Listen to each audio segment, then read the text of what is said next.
नमस्कार मित्रों, आप सभी का लॉजिकल सनातन ज्ञान चैनल में स्वागत है। इस चैनल में हम लॉजिक के माध्यम से और विज्ञान के माध्यम से भारतीय सनातन की ऊंचाइयों को और हिंदुत्व की गहराइयों को समझने का प्रयास करते हैं।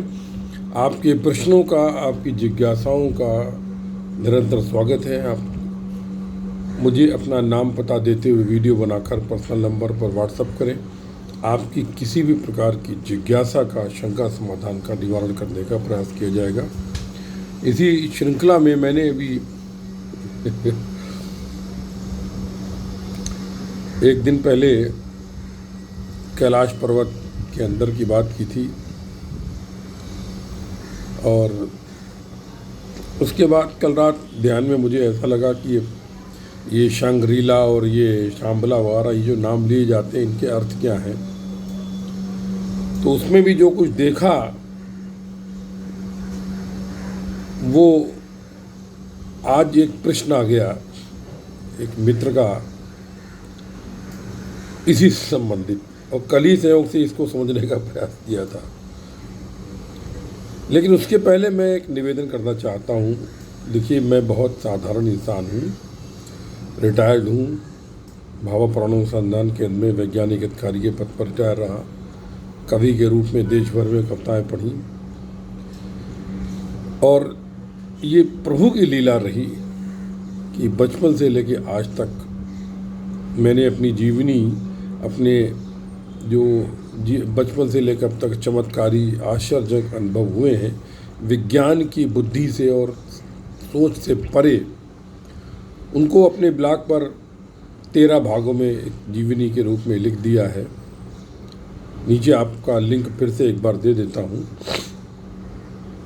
क्योंकि मुझे कहीं पर मेरा खुद का कोई भी योगदान नहीं मिलता है, सब प्रभु की लीला है। मैं इसलिए कह रहा हूँ कि आप ये ना समझें कि अगर मैं ये बोल रहा हूँ तो कोई चमत्कारी पुरुष हूँ या तांत्रिक हूँ या मांत्रिक हूँ या गुरु हूँ या बहुत बड़ा भक्त हूँ। मित्रों, मैं बहुत साधारण इंसान हूँ और मैं अपने को बेहद पापी मानता हूँ, आदमी मानता हूँ, दुष्ट मानता हूँ, नीच मानता हूँ। सारी कमियाँ मेरे अंदर हैं, लेकिन फिर भी ये उस जगदम्बे की कृपा है, गुरु महर्षि की कृपा है कि वो दया बनाए रखते हैं, और जो कुछ भी जिज्ञासा मन में उत्पन्न होती है उसका उत्तर मिल जाता है।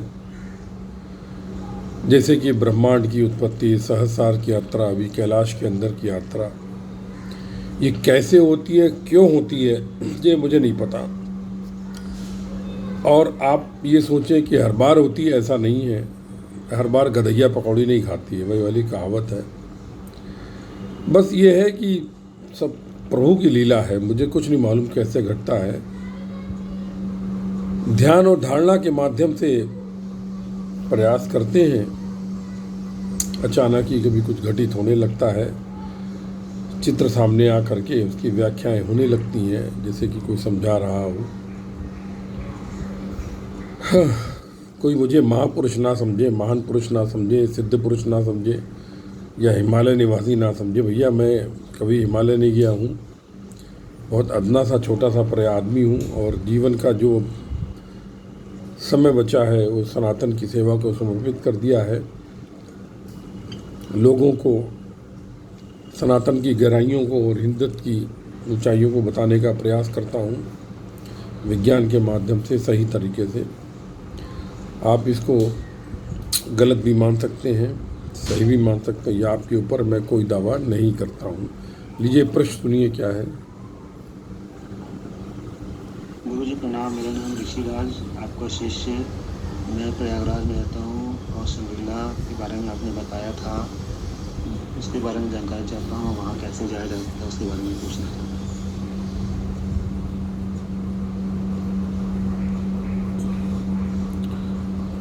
ये इन्होंने प्रश्न किया है, लिख करके भी दिया, मुझे इनकी आवाज़ सुनाई नहीं दी, क्योंकि हियरिंग की प्रॉब्लम भी है मुझे भाई। सभी तरीके से मैं बस प्रभु की लीला के सहारे चल रहा है अपना जीवन। हर तरफ जिधर देखता हूँ आया देखता हूँ, तेरा ही जलवा बया देखता हूँ, तेरे अलावा कुछ नहीं, क्योंकि हर रूप में तू ही तू है, तू ही तू, तू ही तू, तेरे अलावा कुछ नहीं। चलिए बात करता हूँ शंग्रीला की। मित्रों, पिछले दिनों मैंने चीन पर एक क्लिप बनाया था और मेरा जैसा लगना था कि इसने कुछ मानसरोवर कैलाश पर्वत से छेड़छाड़ करी है। इसने क्या छेड़छाड़ करी है ये अगले क्लिप में बताऊंगा, लेकिन इस क्लिप में मैं शंग्रीला के बारे में बताना चाहता हूँ और शांबला के बारे में बताना चाहता हूँ। जहाँ तक मेरा जो अनुभव है और जो मुझे बताया गया, समझाया गया, उसके अनुसार चल रहा हूँ। लोगों से अनुरोध है कि जिन लोगों ने सूक्ष्म यात्रा की हो, सिद्ध पुरुषों की, सद्ध पुरुषों की, इसका अनुमोदन करें या खंडन करें, कुछ भी करें यदि उनकी इच्छा हो तो। हालांकि अपने ये बहुत से अनुभव लोगों को बताने नहीं चाहिए और ये बताने योग्य नहीं होते हैं, लेकिन जैसा कि मुझे लगता है कि ये शायद मुझे जैसे आज्ञा मिली कि मैं लोगों को बता करके सनातन का प्रचार करने की दिशा में एक कदम बढ़ाऊं, इसलिए मैंने अपने सारे गूढ़ से गूढ़ जो अनुभव थे वो सब अपनी जीवनी में लिख दिए, इस आशा के साथ कि लोग सनातन की गहराई को समझने का प्रयास करेंगे। इसी सिलसिले में एक सचल मन वैज्ञानिक ध्यान विधि, इसमें मेरा कोई योगदान नहीं है, एक माध्यम मुझे कह सकते हैं आप इस जगत का। उस विधि के भी इतने विस्मयकारी परिणाम आते हैं कि मैं खुद आश्चर्यचकित हो जाता हूँ, क्योंकि उस विधि में स्वयं कृष्ण का, माँ काली का आशीर्वाद था। कुछ दिनों के अंदर लोगों को अपने घर में बिना गुरु दीक्षा लिए, बिना पैसे खर्च किए, बस केवल घर में बैठते हैं, वो विधि करते हैं, उनको दिव्य अनुभव हो जाते हैं। किसी को माँ दुर्गा के, किसी को शिव के, किसी को कृष्ण के, किसी को तरह तरह के ज्योति के, तमाम तरह के अनुभव हो जाते हैं कि वो आदमी जो है एकदम फ्लैट हो जाता है। लेकिन मैं गुरु नहीं हूँ, मैं बार बार यही कहता हूँ, मैं बहुत एक छोटा सा इंसान हूँ। चलिए शंग्रीला की बात करता हूँ। मित्रों, जो मैंने देखा, शंग्रीला और शांबला में अंतर है। शंग्रीला वास्तव में वो शक्तियाँ जो सृष्टि का निर्माण करती हैं और जिन्होंने किया है, वो वहाँ पर एक तरह से प्रोटोटाइप है। ये सृष्टि का, जो धरती पे सृष्टि बनी है, इसका एक प्रोटोटाइप है शंग्रीला घाटी। शंग्रीला में झरने हैं, पर्वत हैं, हरियाले पेड़ हैं, कहीं कहीं पर खाई हैं, जल के स्रोत भी हैं, सोते भी हैं, और कुछ विचित्र प्रकार के जीव भी हैं, और चहल पहल है। एक सुंदर रम्य, एक तरह से ना अधिक गर्मी ना अधिक सर्दी, इस तरीके का मौसम लिए हुए एक सूक्ष्म शहर है, जहाँ पर मनुष्य शायद की तकनीकों के कारण सशरीर भी जा सकता होगा, मैं नहीं कह सकता, लेकिन वहाँ पर काफ़ी, मतलब जैसे हमारी दुनिया होती, कोई घाटी, कोई घाटी जैसे होती, वैली होती है, हरियाली, मतलब, लेकिन जो धरती की जो वैली है वो थोड़ी सी इतनी सुंदर नहीं होती है, लेकिन वहाँ पर थोड़ी सुंदरता ज़्यादा। और शांबला जो जगह है, जो मतलब दिखता है, वो वास्तव में जैसे कि सफ़ेद रंग के बर्फ़ से, जैसे कि कटोरे नुमा, जैसे पहाड़ों में कटोरा बन जाता है, उनमें फिर चारों ओर थोड़े से गुफा टाइप, गोह टाइप जो होती हैं, उस तरीके का बना करके वहाँ पर जैसे कि स्टेजेस बने हुए होते हैं, और वहाँ पर लोग जो है वो दुबले दुबले, बेहद दुबले दुबले, मतलब दुबले होते हैं तो लंबे तो दिखेंगे ही, लोग बैठे आंखें बंद किए, लंबी दाढ़ी, जैसे कि ध्यान करते रहते हैं। तो मुझे ये लगा कि शांबला जो है ये वास्तव में साधन स्थली है, यह पर सूक्ष्म स्थली है, जहाँ पर सिद्ध महापुरुष जो है वो ध्यान करते हैं। और एक सबसे बड़ी बात यह है कि जो आपकी शंग्रीला घाटी है, इसका निर्माण शिव के सहयोग से हुआ। जो शिव शक्ति जो जगत की चलाती, जिसको लोग बोलते हैं, वहाँ पर वो विभिन्न लोगों के साथ मिलकर, जिनको कि सप्तऋषि कहते हैं, मैंने इसको कई ये अमर महर्षि की जो मनसा पहुँच उसमें भी पढ़ा था कि सप्तऋषि सृष्टि को चलाते हैं। तो ऐसा है कि उसमें जैसे कि लोग किताबें लेकर के झुके रहते हैं, जैसे कुछ देखते रहो, और जो है वो तरह तरह का मतलब काम करते हैं कि जैसे कि आप कोई भी प्रोजेक्ट बनाते हैं तो पहले एक प्रोटोटाइप बनाते हैं कि उसमें आप देखते हैं कि कैसे सक्सेस होगा, नहीं सक्सेस होगा, उसके बाद फिर उसको आप इम्प्लीमेंट करते हैं। कुछ इसी तरीके से, क्योंकि ये जो सृष्टि का निर्माण होता है, जो कारण पहले कारण होता है, फिर सूक्ष्म शरीर होता है, फिर स्थूल शरीर होता है। तो ये सूक्ष्म शरीर का जो शहर है, यहाँ पर पहले प्रोटोटाइप बनता है कि मान लो ये चीज़ हमें धरती पर बनानी है, तो उसका एक प्रोटोटाइप वहाँ पर तैयार होगा। वहाँ पर जैसे वैज्ञानिक लोग हैं सब, वो देखेंगे उसका क्या है प्रयोग करके, उसके बाद उसको जो है धरती पर अवतरित करते हैं, धरती पर मतलब पांचों स्थूल शरीर में लाते हैं। अच्छा, शांबला का जो निर्माण किया है वो शक्ति ने किया है। शिव और शक्ति आरंभ में तो एक ही है, लेकिन बाद में दोनों में जमीन आसमान का अंतर है। तो वो शक्ति मतलब यहाँ जो शंग्रीला के लोग हैं, ये जब शक्ति इनकी क्षीण होने लगती है या कुछ होने लगती है, तो ये शांभला में जा कर के ध्यान करते हैं, तपस्या करते हैं, इनके नौकर चाकर उनको देखते रहते हैं मतलब, और वहाँ से ये शक्तियाँ प्राप्त करते हैं। ऐसा जैसा कि ये शक्तियाँ प्राप्त करके फिर शांग्रीला में आते हैं, और फिर सृष्टि के मतलब उसमें निर्माण में और इसका में प्रोटोटाइप बना करके एक्सपेरिमेंट करने लगते हैं। तो कहने का तात्पर्य ये है कि ये शांबला ये एक ही नहीं है, ये अलग अलग है। ये शांबला ये इसमें, अच्छा शांबला में क्या है, जैसे बर्फ़ के पहाड़ों के बीच में, जैसे कि ऐसे मतलब खाई, अंदर कमरे, उनके अंदर जाओ, फिर कमरे, मतलब जैसे मैं कभी गया नहीं किसी बर्फ़ की गुफा में, मैं कभी हिमालय पर्वत वगैरह गया ही नहीं, अब तो जा ही नहीं सकता, पैर भी टूटा हुआ, हड्डी वड्डी टूट गई थी। लेकिन ध्यान में जैसे कि वहाँ पर स्टेज भी थी, उसमें बैठे हुए आदमी, फिर अंदर गए, फिर एक लंबा पिलर टाइप जैसे बर्फ़ का, मतलब इस तरीके से जैसे बर्फ़ के अंदर बिल बनाया गया हो, उसके अंदर लोग बैठ के अपना ध्यान करते रहते हैं, वो शांबला में करते हैं। और मेरा ये ऐसा लगता है कि जैसे ये कैलाश पर्वत जो निर्माण हुआ है, पहले ये शंग्रीला घाटी, शंग्रीला जगत का, सूक्ष्म जगत का निर्माण हुआ, फिर कैलाश का निर्माण हुआ है।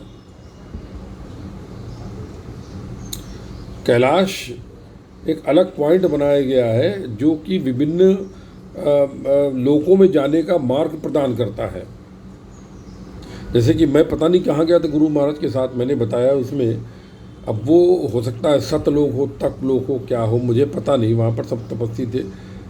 तो ऐसा लगता है कि जैसे कि जो साधारण मनुष्य योनि से ऊपर उठते हैं, पहले वो तपलोक में, साधन लोक में, उसके बाद में शायद वो उठ करके शांबला जाते हों, और शांबला के बाद उनकी हायर स्टेज जो है वो ये क्या मैं शांग्रीला घाटी होगी, जहाँ पर वो सृष्टि के निर्माण में योगदान देंगे, ऐसा लगता है। क्योंकि और वहाँ पर उच्च आत्माएं, मतलब उच्च कोटि की आत्माएं जो अपने सूक्ष्म शरीर में शांग्रीला में सृष्टि के निर्माण में योगदान कर रही हैं, वो वहीं पर हैं। मतलब शांग्रीला घाटी में हर आदमी नहीं पहुंच सकता, उसके पहले वो मतलब, अच्छा शांबला में हर आदमी, मतलब पहले आप तप लोग इत्यादि में तप करके अपने को स्ट्रांग बनाइए, उसके बाद आप फिर शांबला जा पाएंगे। और शांग्रीला में, शांबला में भी आप तप करके सफल होंगे, तब आप शांग्रीला में फिर आप जो है अपना जो एक तरह से धरती के निर्माण में, मतलब अपना दल का आप, जैसे कि मैंने पढ़ा था कहीं पर, क्योंकि मैं पढ़ता बहुत रहता हूँ, हालांकि इस विषय में मुझे कहीं नहीं मिला, शांग्रीला शांबला की खोजने पर कहीं कुछ नहीं मिला, लेकिन ये जैसे महाअवतार बाबा, जैसे मैंने पढ़ा था कथा में, अपना दल बना रहे हैं, तो महाअवतार बाबा जो दल बना रहे होंगे उन लोगों को शांग्रीला में ही बसा रहे होंगे, वहाँ बसा के कुछ तैयारी कर रहे होंगे महाअवतार बाबा, ऐसा कुछ। तो जैसे हमारे गुरु महाराज, बड़े महाराज, ये सब भी विभिन्न प्रकार की कंदराओं में सूक्ष्म तपस्या कर रहे हैं, तो ये भी शायद कल को शांग्रीला में सृष्टि निर्माण में ये भी योगदान करेंगे। तो ऐसा कुछ लगता है। अब इसके आगे क्या है ये तो पता नहीं है, क्योंकि हर एक की अपनी क्षमता होती है। जैसे कि कैलाश में नीचे जो छिद्र थे उन लोग के अंदर हम प्रवेश नहीं कर सकते थे। मैंने बात सोचा क्यों नहीं कर सकते थे, तो ऐसा बताया कि देखो वहाँ पर मृत्यु के बाद जाया जाता है ऐसे कैसे जा पाओगे तुम नहीं जा सकते वहाँ पर। जब ये शरीर परमाणु छूटेगा तब भले ही जाओ वहाँ पर, उसके पहले तुम दूर से देख सकते हो द्वारों को। तो हमने कहा ऐसा क्यों होता है, तो बोले देखो वहाँ पर समय की गति बहुत ज़्यादा अलग है। वहाँ तुम गए तो अगर धोखे से भी गए, हालांकि जा ही नहीं पाओगे, तो धरती पर यहाँ पर आओगे तो समय बदल चुका होगा। इसलिए तुम दूर से केवल देख करके वापस आए वहाँ पर जो भी था। लेकिन तब लोग में तो गुरु महाराज साथ में थे तो उन्होंने दिखाया था, बात अलग था वो। तो यही कहानी है। मैं श्रृंखला और श्यामला के बारे में यही जो मेरा अनुभव हुआ, जो मतलब देवी जी की लीला से मेरा क्या अनुभव, मेरी कोई औकात नहीं है, क्योंकि मैं कुछ नहीं कर सकता हूँ। वो तो सब माता जी की लीला है, वो अपना कृष्ण की लीला है। कृष्ण तो सबसे बड़े छलिया है, बहुत कलाकार है वो कब किसके साथ क्या करने कुछ मालूम नहीं। माँ काली की लीला है, कृष्ण की लीला है, गुरुदेव महाराज की कृपा है, ये सब मिला करके काम करती हैं। तो मुझे कुछ आता वाता नहीं है, बस केवल यही एक पता है। आप मतलब मैं इसलिए कह रहा हूँ कि आप ये ना सोचें कि मुझे फ़ोन करके पूछने लगे भैया ये कर दो, वो कर दो, वो जादू कर दो। ऐसा कुछ नहीं है, जादू वादू मेरे पास नहीं है। मैं बस केवल एक ही चीज़ जानता हूँ, कोई बहुत बड़ा पुजारी भी नहीं हूँ। बस एक ही चीज़ जानता हूँ कि माँ का पल्लू पकड़े रहो, एक को पकड़ लो, अपने इष्ट जो भी तुम्हारा हो, क्योंकि सब बराबर हैं और सबकी शक्तियाँ अलग हैं पूर्वजन्म के हिसाब से। एक को पकड़ लो, और हो सके तो बचपन से पकड़ा दो अपने बच्चों को, फिर देखो वो कहाँ तक चले जाएंगे। लेकिन एक कस के पकड़ो, एक को, चाहे तमो में हो, चाहे रजो में हो, चाहे सत्य में हो, कहीं पर भी हो, एक को कस के पकड़े रहो। और फिर तुम देखो ये कलयुग है, इसी युग में, इसी जीवन में क्या से क्या होता है कि आश्चर्यचकित हो जाओगे। आप सभी के हृदय में अवस्थित परम ब्रह्म को नमस्कार करता हूँ। जय गुरुदेव, जय महाकाली, सर्वत्र ब्रह्म, सर्वत्र ब्रह्म। यदि मैं कुछ नहीं कहूँगा, लाइक करो या ना करो तुम्हारे ऊपर है। जय गुरुदेव।